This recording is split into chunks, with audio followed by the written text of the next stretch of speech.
Video. Well, I have to do this differently than when I first planned it because I couldn't get. I This is about some videotapes, and I put in some test tapes first. Um, Forrest Gump, Fast Times at Ridgemont High. Neither of them worked. I don't want to risk the others. Although I'll tell you what, this is a different version of the movie that is on the DVD. So I kind of wanted to. I do. There's a couple more players down, and maybe I might redo this video at a later point. But I can do this right here. I need to say hello to Marco.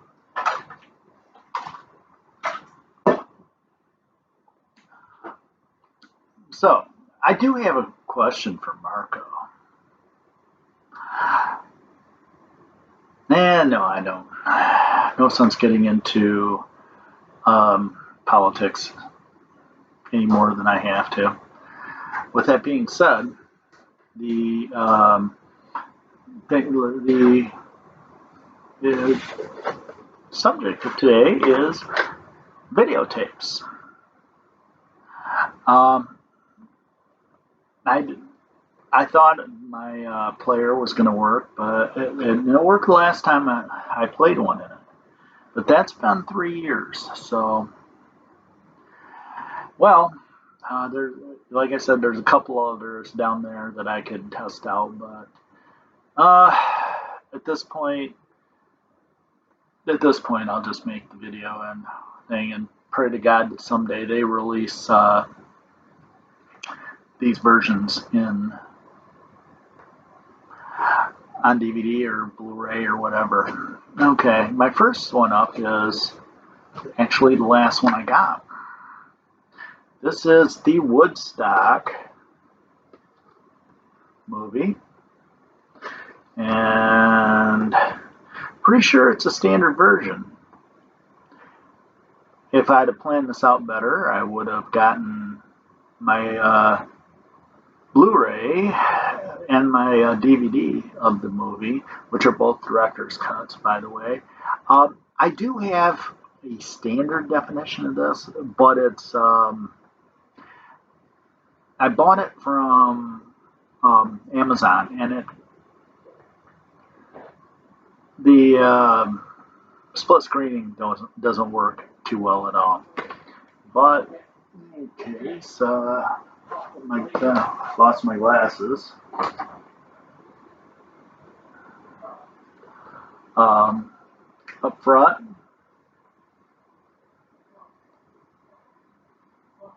basically it says 3 days of music, peace, love, and a once in a lifetime celebration. Down here, Academy Award winner, Best Documentary Feature, 1970. Then all of the blurb stuff down there that you normally see on movies. Now, Woodstock.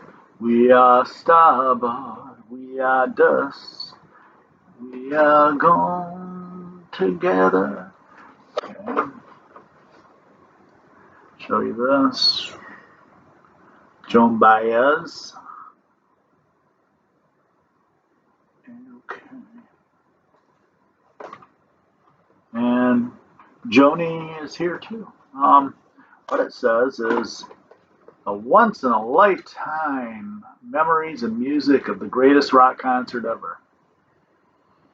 Don't know if it is, but I certainly have a lot of Woodstock related music, and like I said, I've got actually like 3 or 4 DVDs and 1 Blu-ray, but it says Woodstock. Perhaps you wish you had been there or want to return. Now you can, with this remarkable Academy Award-winning Best Documentary Feature, powered by 13 onstage musical legends. featured are Richie Havens' blistering outcry for freedom, Joan Baez's sweetly serene ballad, I see, dreamed, I seen Joe Hill last night. Um, the Who rocking its way through. We're not going to take it, except that I don't know. I, it's been a while since I've seen the movie. Um, does he start out with like on the album? It starts out with actually listening to you. Okay, Joe Cocker gets feverishly with a little help from my friends. Look at Eastbond. Henry McCulloch, Chris Staten, a couple of other people I don't know who I can't think of who they are. Country and the Joe and the Fish performing the anti-war. I feel like I'm fixing to die rag. Well, come on, all you big strong man. Uncle Sam needs your help again. Arlo Guthrie singing the Smile Maker coming into Los Angeles, except that the version, well, maybe, I don't know if the version, gosh, I don't know if this original is actually the one that appeared in the album was not the one from Woodstock. I believe it was an LA concert. Um, After that, it's Crosby, Stills, and Nash harmonizing on their Sweet Judy Blue Eyes, and I love the version of this on here. It's ragged as hell. You know, um, 10 years after, in the lightning rift, I'm going home by helicopter. John Sebastian's mellow and completely fucking stoned version of Rainbow All Over Your Blues. Santana conjuring up the swirling magic of Soul Sacrifice. Swirling magic. Yeah. Sly and the Family Stone soaring with I Want to Take You Higher.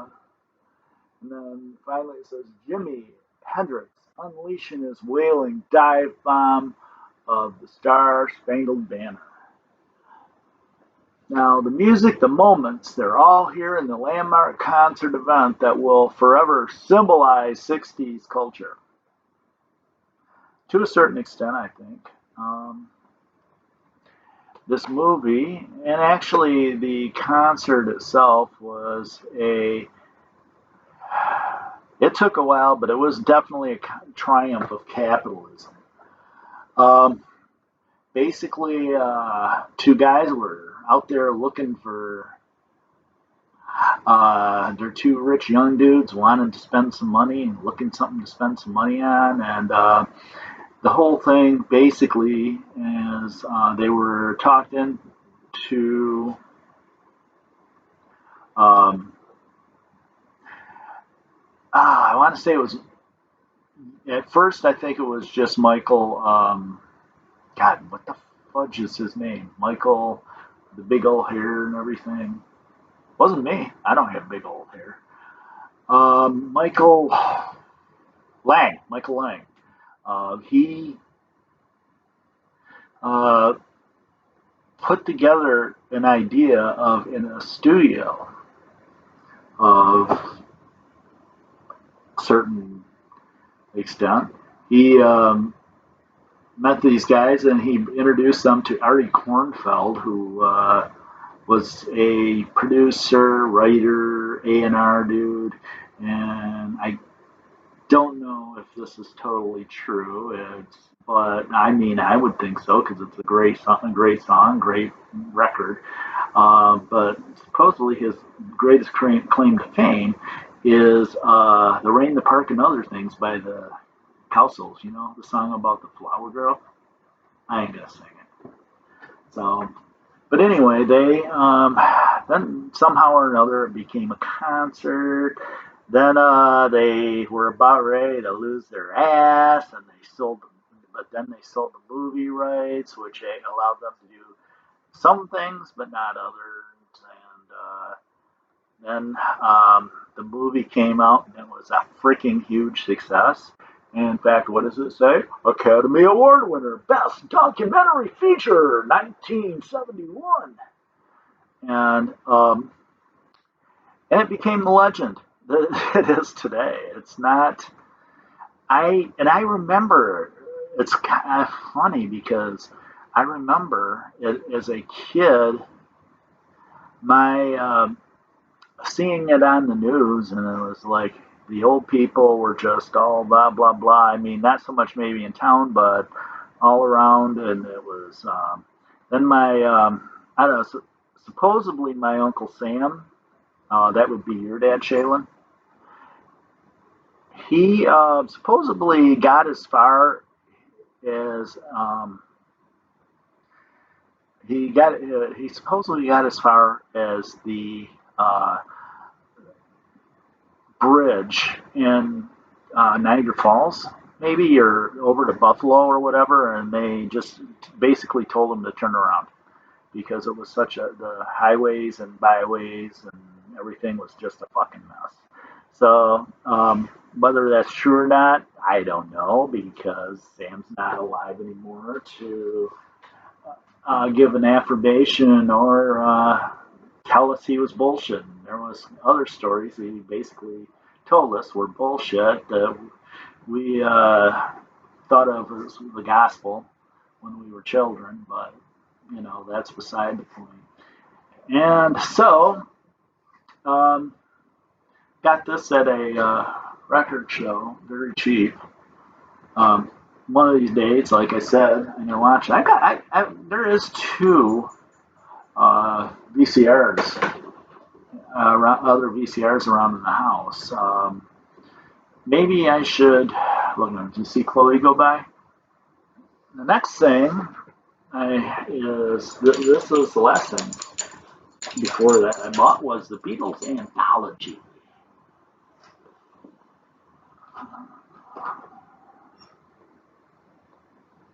And there's Paul.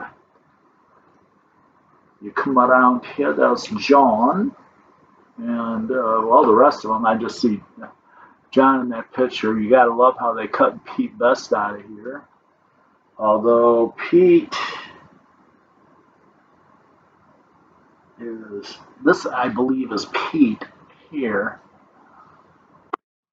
But the thing is that's probably the one portrait or one thing here that Klaus Vorman did, who also did the Revolver album cover, by the way. Didn't do too great of a job on. Then the whole mural sort of starts there, or starts here, and then comes across here. It's 8 videotapes. Let me take one out. Beatles 1. I think each one of these is about an hour. They're on the blue DVDs. It's 2 episodes. See how nicely that fits together. Poor Pete. From what I understand, he got a bunch of money, sort of a late, whatever. Because regardless of whether he was that good of a drummer or not, I mean, he certainly shit the bed when he needed to be good most. If you ever want to Google it, here's the link. Yeah, no, there ain't no link there. It's his version. He played on Love Me Do. The first day they had their first recording session, which over the years was supposed to be supposedly a rehearsal audition, but and they then it became a thing. Well, they had already been signed And the funny thing is it's like, I don't care how bad they were at the deck audition, and they weren't all that bad. There's some there are highlights there. It's not necessarily the band as you would think.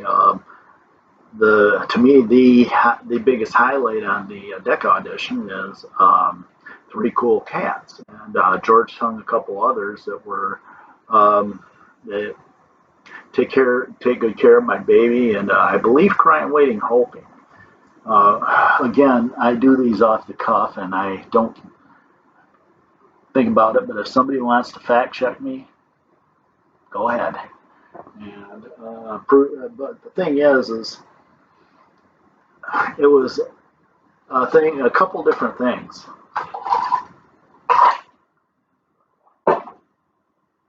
Um, One,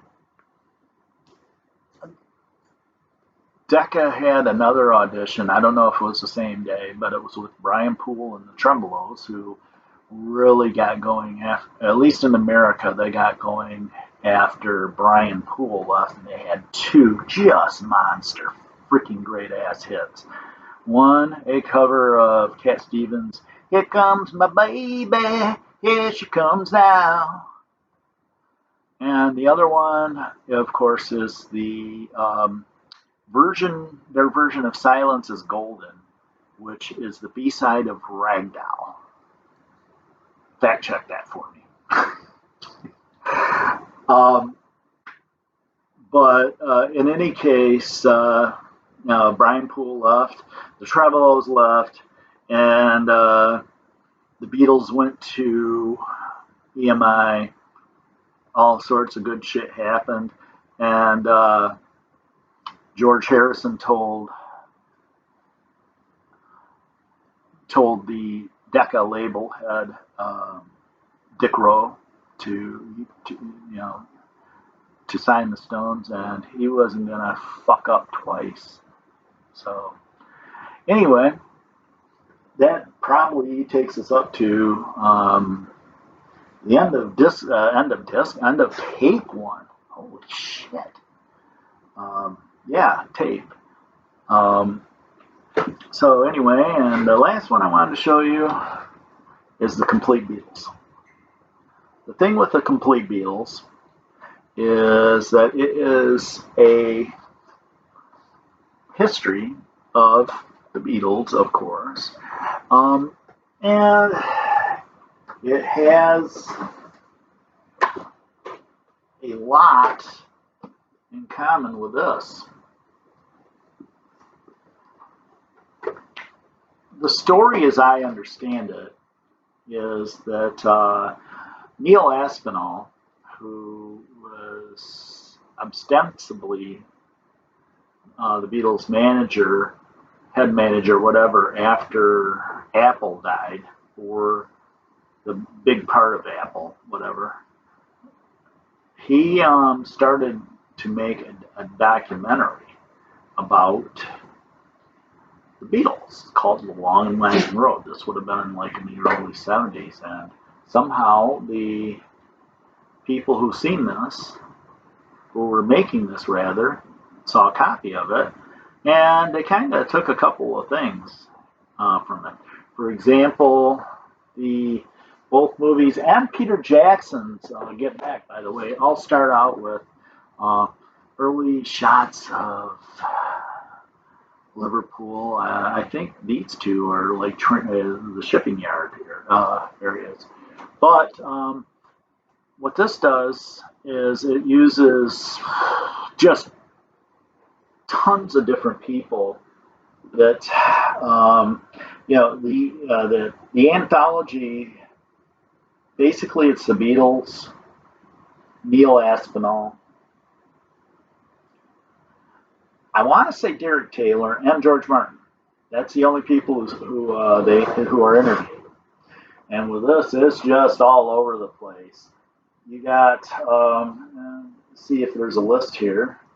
If I do these off the cuff, so I don't think it's so. Again, you can quote me, whatever. I don't care.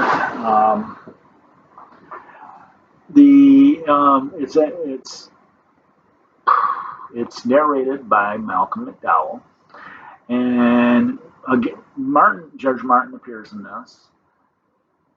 I'm not sure about Jared Taylor, but it has incendiary people in the Beatles' history like Alan Williams, Bill Harry, um, Tony Sheridan, Jerry Marsden, and a whole lot more. And it gives other viewpoints, which the anthology doesn't. Um, has a lot of Beatles songs in it. Rock and roll music, studio version. All My Lovin' I Should Have Known Better, Mr. Moonlight, which is actually the Star Club version, not the organ. Wah, wah, wah, wah. And so forth and so on. I mean, there's a whole freaking list there.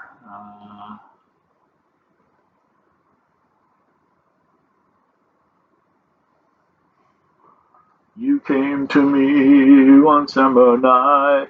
And then it says things like, and it tells you actually that they've got Bill Haley, Chuck Berry, Lonnie Donegan, Jack Diamond, Jerry Marsden, who does a kind of a takeoff of Cliff Richard's Living Doll, which is actually kind of funny. I'm not sure who Eddie Dixon is. Frankie Avalon, Venus, Cliff Richard doing Living Doll. Tony Sheridan, I like loving you. My Bonnie, various teenagers, but when the Saints go marching in, we'll be coming around the mountain, jingle bells, and so forth and so on. But it's just short of 2 hours, and here's the rub. This is owned by, now, at this point in time, it's owned by Paul McCartney, who is basically burying. And just like his thing about Long and Winding Road, fuck you, Paul. This needs to be out. It's a fantastic movie. And not only that, it serves as a great counterpoint to anthology. But with that being said, I don't know if we're ever going to see this. I'd like to see it. I shouldn't say that. The moment Paul dies, his kids are going to just bury us with stuff. I don't care what anybody says. He's got a lot of mouths. He's got to. I don't want to say feed. Maybe that's not the right word. But have you ever heard of any of his kids other than Stella do anything consequential with their lives, or are they just professional rock star children like Danny Harrison and Sean Lennon, who are supposedly these great artists? I mean, the biggest hit ever, or the biggest artist of the Beatle children was Julian Lennon, and he sounded so much like his dad. I don't think he was going to last forever. It was sort of a novelty when he first started, and that first album does have a few good songs on it, but that's beside the point. But this does, if they ever put this out on Blu-ray, they need to add this. Sort of like should have put Let It Be with the Get Back movies, but that's another story. This is Mike, better known as Crawdad, Mike MC Crawdad from Retro Dog Digital, signing out. Catch you on the flip side, or whatever that one dude says. All right, love you guys.